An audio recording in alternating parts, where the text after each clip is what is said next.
Okay, so let's try this again. Okay, so we're going to start here. This is Daryl Bars from ThatChannel.com, and I have co-hosting with me.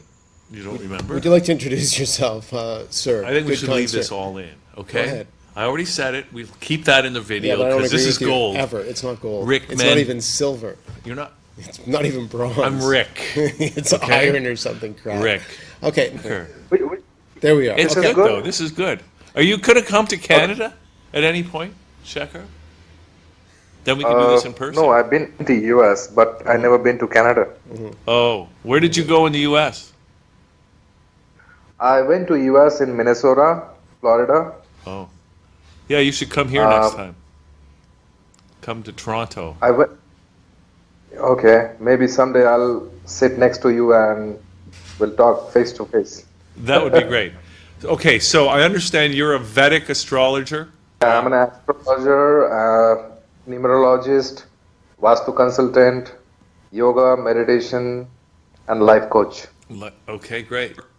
I mean, here in the West, in Toronto, people are used to astrology, or I guess Western astrology, but people not so familiar with Vedic astrology, although there are Vedic astrologers here in Toronto.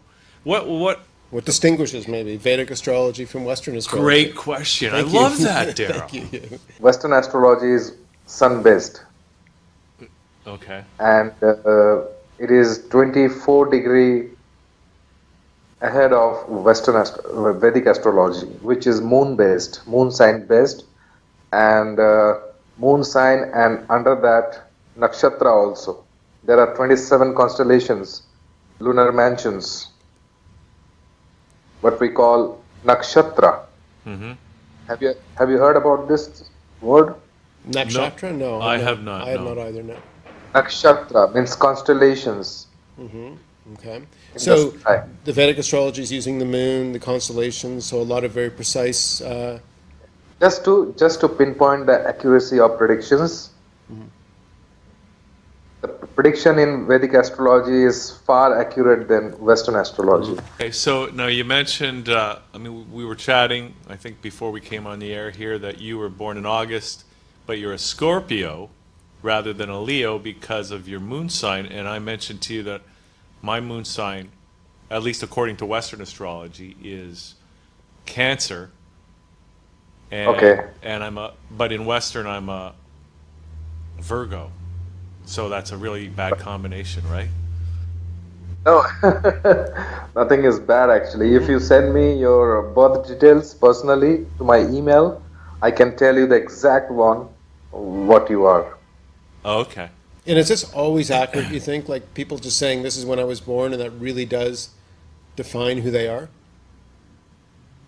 Actually, in Vedic astrology, do you know what is ascendant or rising sign? Yeah, I do. I know what mine is, actually. Okay, tell me what is your rising sign? Okay, okay. I got a bit of an issue with it because, well, I'm going to ask you, and I know it's an unfair question, but I want to ask you, what do you think it is based on our very limited interaction? Because there's some question about the exact time that I was born. So it's either one or another, but what would your guess be, given that it's a Virgo sun and a Cancer moon? My intuition is telling me that you are a Aries rising. Right. Okay. That's a pretty good, because I think it's actually Sagittarius, which is a fire sign. Actually, Aries, Sagittarius, and Leo, they are fire signs. Yeah. So in a way, my intuition was correct because Yeah. you are a fire sign rising personality. Yeah, I think your guess was correct.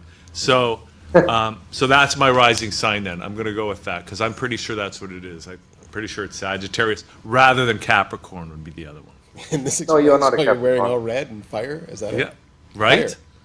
Well, he doesn't see us. You don't see it, but anyways, Rodrigo here is wearing all... Rick. Rick is wearing all fire signs. Can I see you also?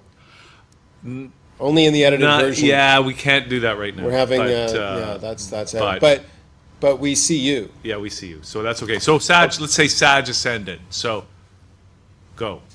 What does that tell you? If you are a Sagittarius Ascendant, that makes you a traveler, a big time traveler. You love to travel. You love to explore the unknown. No, I don't think so. Well, I enjoy traveling, and you don't prioritize it. I don't prioritize it, but I've had I mean, you're a travelers. lot of opportunities to travel That's right. despite not really seeking it out. There you go. People just threw you out of an airplane and you plummeted somewhere. Where did you land? Pune. This is the problem when I don't know the exact birth details. Yeah. Guesswork will not do, because whatever I'll say, it will be wrong. No, So I'm better- saying you're actually right, I think.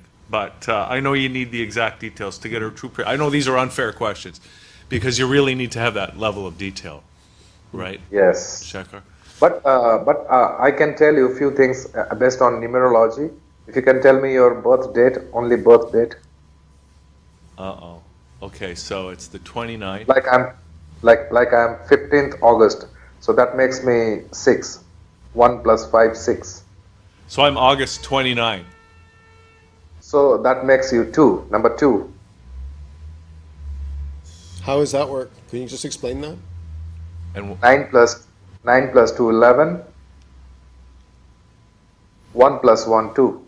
That makes you 2. oh, just based on the 29. Numerology. Yeah. That we call your karmic number. Yeah. So 2, So okay. number 2 person is very caring and very sharing, because it represents moon, the moon. Yeah, that's You are it. very That's it. Yeah. you are very attached to your mother or motherly figure. Very emotional. You love your home. Loves his basement. I don't love the basement. Just threw that in there. Don't worry. Keep going. So I'm December 14th. So what is that number? You're a 5, right? Yeah, you're 5.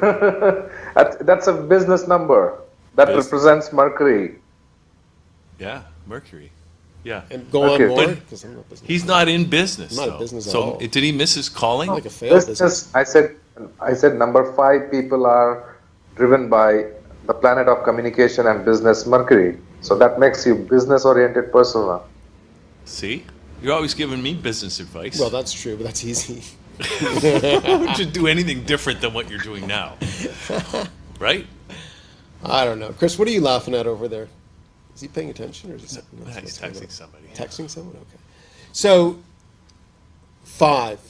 1, 5. So what else beside business and communications? Maybe it's the communications part that it's right, more than business. You love nature, and you love nature. That's true. Since- That's 100% true. See, since Mercury is green, Mm-hmm. Mercury represents green color, and nature is green. So you're very close to nature. That's true. Okay. He's always out on canoe trips I'm up always north. out. Yeah, I love in my park. Yeah, you got to be out there. So tell us more, like about what. Wait, yeah. Well, what is like when you're doing people's astrological work in Pune? People come to you because you've had great success, or what is it that? Why are you a recommended person for people? There are so many competitors in Pune, Right. and it was very difficult to stand out in the crowd. But somehow, I was well determined. Somehow, I came out of this challenging times, and I established myself in Pune. After that, I got a chance to give predictions, monthly predictions in Pune's top lifestyle magazine, which is Creme magazine. And thereafter, I got a chance in Marathi newspaper that is called Marathwada Neta as an columnist. Those 2 platforms gave me a mass popularity, and whatever today I am because of those platforms and my predictions. What I believe, when I predict with 100% accuracy and honesty, it really pays off. Nice. So that is how. So Shekhar, so Okay. you're actually writing the astrology column in the newspaper there?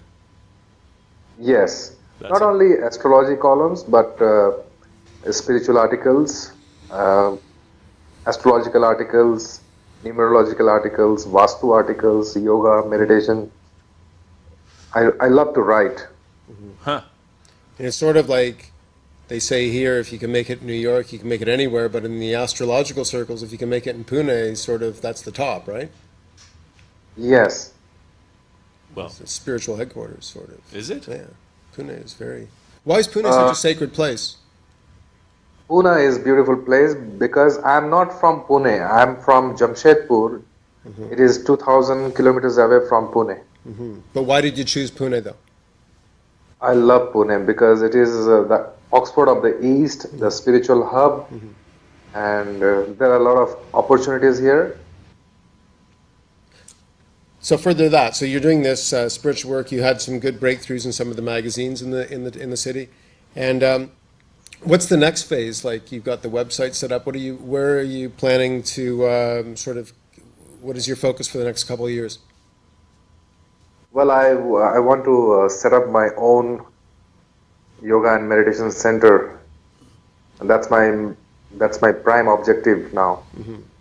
After setting up the foundation, I will guide and teach people and make people aware about spirituality, astrology, and esoteric subjects, occult subjects. Because many people doesn't know what is astrology, what are the planets are doing, what numbers are doing. So they are ignorant about those things. So I want to educate them and spread the knowledge which I have gained so far from my own research and case studies. Okay. And are you planning any further travel around the world? Does this career take you on take you to other locales to do the work? Yes, definitely. I'm open to it. If somebody is sponsoring me, I would love to come and teach people. I'm always eager to teach people. In fact, I've got my US visa. Just now in the month of March, it got renewed, and it is valid up till 2027. It is B1 B2 visa. What does that mean? You can live in the U.S. and work? No, that's a business visa. So you can travel there on business. I can travel. I can stay maximum 6 months. Now, when you went to there the last time, were they nice to you at customs? Yeah, Because very nice. they were. Very nice. Because they treat Canadians very horribly. I don't know why. It's probably because of the hair. No, my experience was awesome. Probably the hair and the cannabis. Cannabis? Yeah. Now, what do you think is if you were to give a couple nutshells of good information about spirituality? We have some sirens going off in the background here. Sorry about that. That's okay. But That's fine. what are a couple key ideas you'd like to share with us on spirituality that you've come to understand? Oh, that's a great question. Something we can apply today and that the viewers can also apply in their lives and get immediate results. yeah. There you go. See, the perception depends on person to person, but what I have learned and experienced so far, I'll narrate those things. When I started my spiritual career or journey back in 2011, initially I did not understand what spirituality is all about. I just started as a beginner. But slowly, gradually, I traveled all over the places in India, all the pilgrimages from east to west, north to south, just to explore the spiritual bliss. What I eventually found inside Vasishtha Gufa in Rishikesh, that was my first spark in spirituality. That day I came to know what is spirituality and what is the power of divinity. And that I can't express in my words because that was something, it still brings me goosebumps in my body.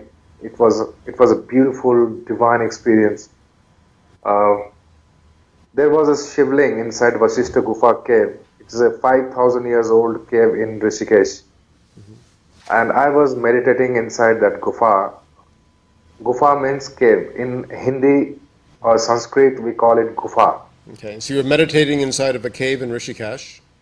Yeah, I Okay. was doing meditation All right. inside that Vasishtha cave. And after completing my meditation, I got up and I was trying to touch the Shivlinga. which is inside. There's no light actually. So I touched the shivling and I got a lightning current in my body. And I started crying. I don't know what happened to me. I started crying sitting there. Thereafter, I sat there for almost half an hour and I was all in tears and ecstasy. I felt that blissful, the divine experience within that moment. And from there on, my spiritual journey began. What I have experienced, what I have learned about spirituality is it doesn't matter our belief system, religion, caste, creed. Spirituality, I guess spirituality is not meant for everyone.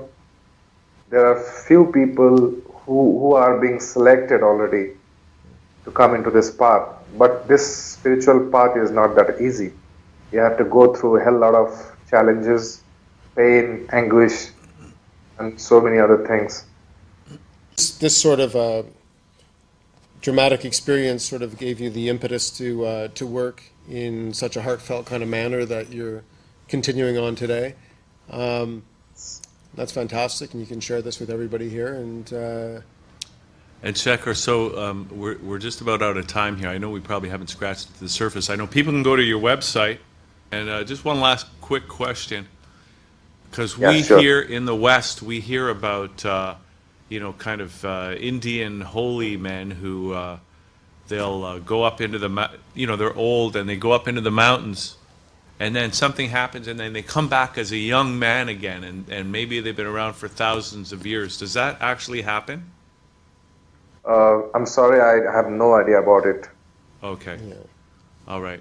Because I never heard about it. Some old man went to mountain top and came back as a young person. Yeah, like because your story of the cave kind of reminds me of that. I wonder if the right kind of electrical zap in a cave like that might confer upon one not only eternal youth but physical immortality. No. Okay. But okay, Shekhar, so we'll send you the link to this. Thanks for doing this today.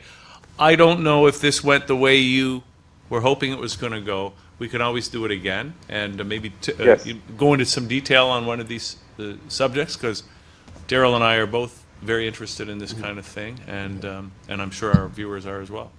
So thank you for doing this today. Do you want to say any final word before we go? Yeah, I would love to say one thing to the world. Be spiritual. Don't be religious, because religion divides us, where spirituality gives us the sense of oneness with the universal consciousness.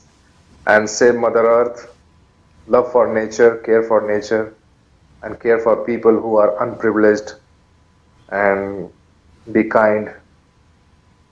Because our Earth is a common home for all of us, and we have come here for a limited time to visit.